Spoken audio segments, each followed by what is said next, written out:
Okay, sit down. Oh, wait. I gotta move my laundry from that damn chair. There. Sit. We need to talk. And before you say anything, I've been paying attention. I notice more than you think I do, and no, I'm not apologizing for being a stalking creep because someone has to be observant in that apartment. And it is clearly going to have to be me. First of all, you've been weird for 2 weeks. Don't make that face. You really have been weird. Like, more than usual. I can tell because you stopped stealing my snacks, and you only stop doing that when something's wrong. Normally, I cannot keep anything on that shelf for more than 48 hours. You really love those cheesy crisps, huh? And today you've left everything completely untouched, so I know. I've basically developed a snack-based emotional radar. I think that's what I would call it. It's incredibly effective. I'm thinking about writing it up, publishing a paper on this maybe. Anyway, second, you've been doing the thing where you say you're fine with that, specific tone that means you're not fine. I've heard it enough that I can almost hear it before you speak at this point. You're doing that thing where you get defensive when you feel observed, and I don't want this to turn into a fight. That's not the point. I'm not trying to catch you out. I'm just trying to tell you that I see you and I'm worried about you. Whatever's going on, and you don't have to tell me, or right now, or tell me at all, actually. You can, whatever you want. You can just sit here and I'll sit with you. You don't have to be okay at home. That's just what I meant to say. Home is made for that. It's here that you are allowed to be a mess, to let that mask fall off. That's basically in the lease. Home is your safe place, right? And I know I am a lot. I'm aware. I've been told multiple times by multiple people. You yourself have used the word overwhelming to describe me at least twice, I think. Which I'm choosing to interpret as a compliment. But underneath all of this, I'm actually really good at the caring thing. I just do it loudly. That's a style choice. Oh, and I already looked up the thing you mentioned last week. And I sent you 3 links and a voice message this morning, and you left me on read. Which, first of all, genuinely hurtful. I hate being ignored. And second of all,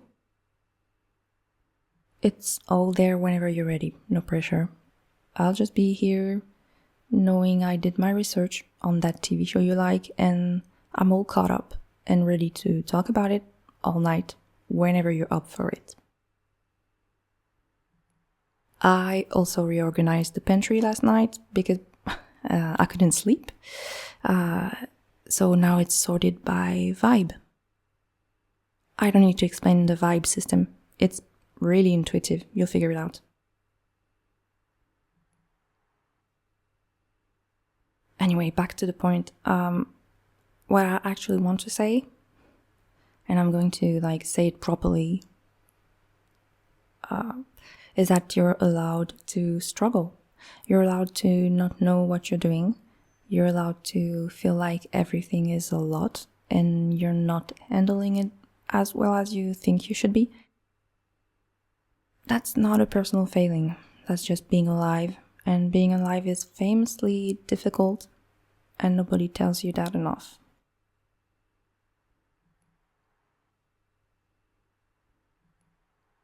You carry a lot.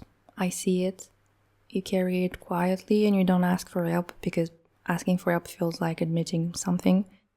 And admitting something feels like losing. And you have this whole complicated thing with losing that I could talk about at length, but I'm trying to stay on topic.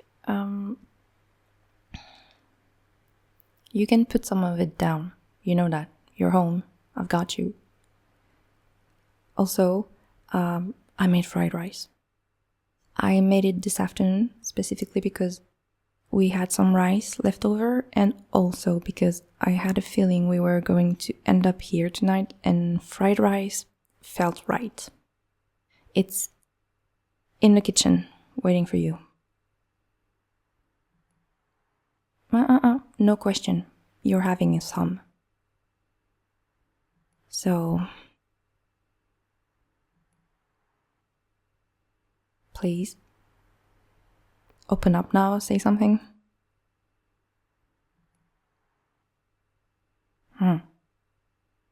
Yeah. Okay, yeah. I figured it was something like that. You should have told me sooner. Not because I could have fixed it. You know, I can't always fix things.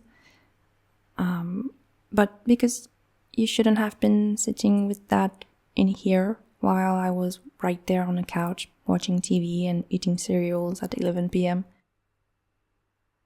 You know, we could have been not dealing with it together. And I would have shared my cereals with you.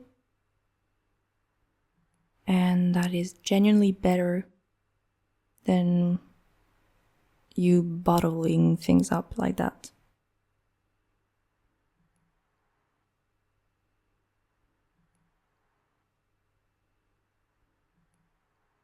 I'm really glad you're talking to me now. Okay, fried rice. And then you can tell me as much or as little as you want. And I will listen. And I will only give you unsolicited advice like twice.